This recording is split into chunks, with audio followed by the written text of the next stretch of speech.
This is a presentation of Warren G. Harding's inauguration, death, and funeral as viewed through postcards, postmarks, and written contemporaneous commentary. Warren Harding was an Ohio newspaperman. He became Ohio's 7th president when he was inaugurated on March 4th, 1921. He died in office on August 2nd, 1923. This envelope is addressed to Dr. Carroll Chase, the famous collector, philatelic researcher, and author of the 1929 book, The 3-Cent Stamp of the United States 1851 through 1857 issue. This envelope shows Warren Harding as the 29th president. Harding largely stayed home during the 1920 presidential campaign, choosing to address crowds from his front porch. Harding advocated a return to normalcy to get people working and grow the economy after World War I, and was a proponent of America First. On August 13, 2015, I visited the Warren G. Harding home on Mount Vernon Avenue in Marion, Ohio. It was on that day that Shannon Morris, the docent tour guide, met the group of 4 visitors on this porch and asked who had read the New York Times that day. The New York Times had reported that Ancestry.com confirmed through DNA testing that Harding had fathered a child with his secretary, Nan Britton. Harding won 404 Electoral College votes and easily defeated James Cox, who received only 127 Electoral College votes. Harding also won the popular vote with over 60%. This envelope was postmarked during the interregnum or presidential transition period.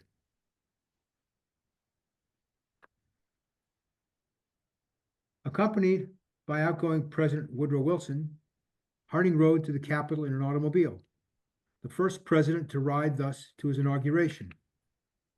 The inauguration was also the first one described over the radio. Another innovation was the use of a public amplifying public address system so that the assembled crowds could hear the proceedings. These covers are quite scarce on cover as opposed to postcard. We'll see this later. In the days before email, mobile telephones, and social media, postcards were a principal form of communication. Harding was standing here. We see a nice real photo postcard. These real photo postcards were made from photographs and converted into postcards, sold as souvenirs, depicting various scenes, the ceremony, the delivery of the inaugural address. Most of them are unaddressed. This one at the top, you see some handwriting referencing March 4th and Harding. A closer view of the inauguration. And of course, the idea here as a collector of inaugural items is to obtain a postmark on the inaugural day. This is a bit cheating because the inauguration was really around noon, not 10 a.m. This was probably deposited in the mails the prior day, but received a March 4th postmark, but does count as an inaugural day, inauguration day cover, card, postmark. Here's one that has a related message. It's postmarked at 7:30, well after the inaugural ceremony is concluded in midday.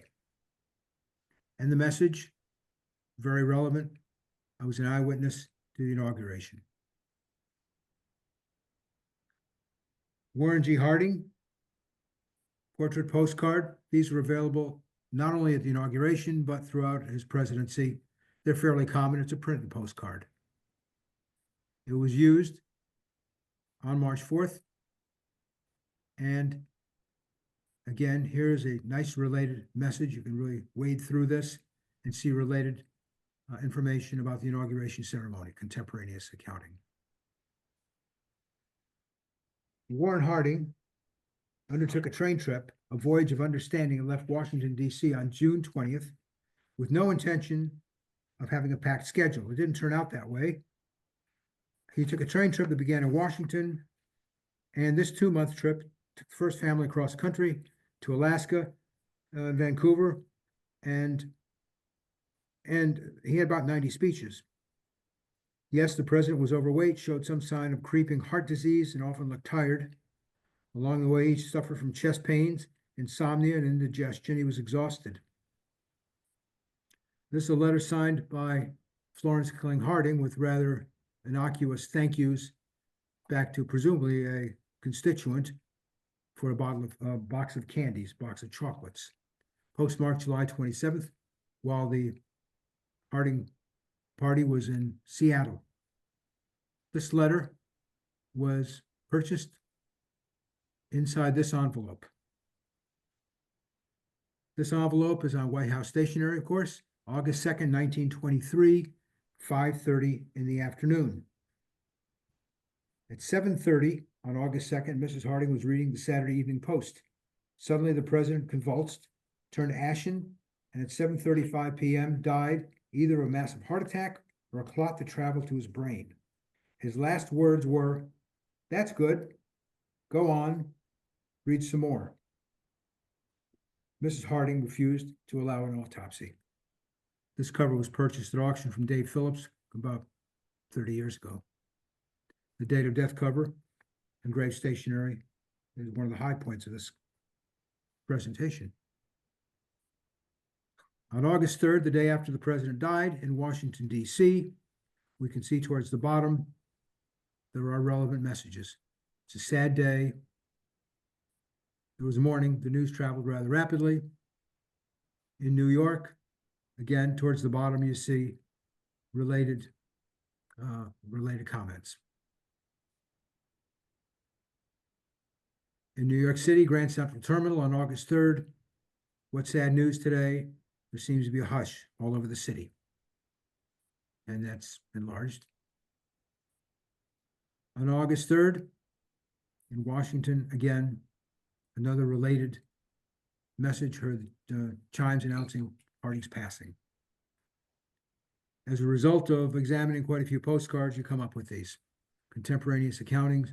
Many times you just have to go through postcard after postcard after postcard.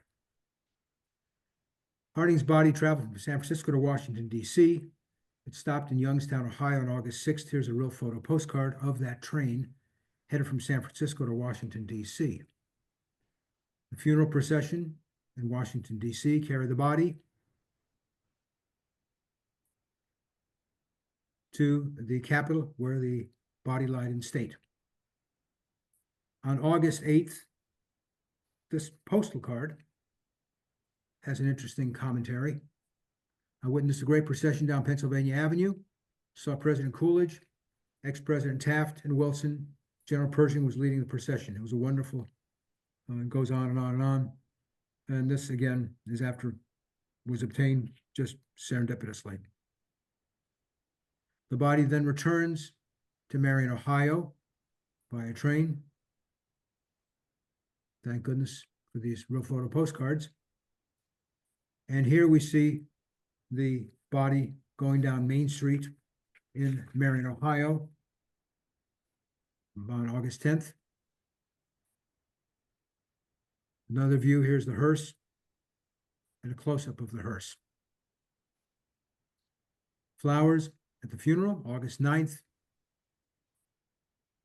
and the final resting place. So from August 2nd, when he passed away, to September 1st, it was decided the U.S. would place on sale a 2-cent commemorative stamp. This is a real photo postcard view in front of the post office of the first day ceremony, if you will.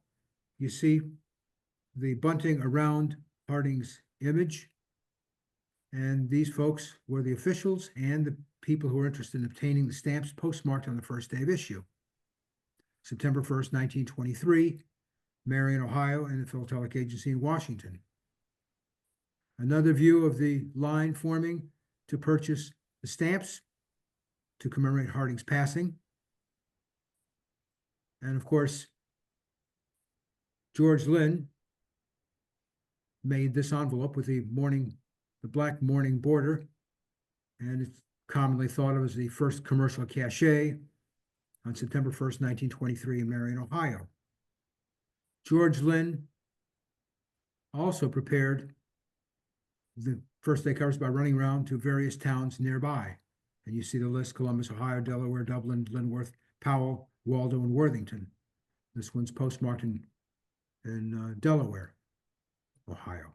Of course, I'm not going to stop because first day covers is not the main thrust of this discussion, but you see the launching pad for first day cover collecting started here. Back to mourning for the president. Here's the imperfect stamp with a black border around it. Unofficial city, if you will, but it was a nationwide period of mourning. The imperfect was released on November 15th, not from Indianapolis.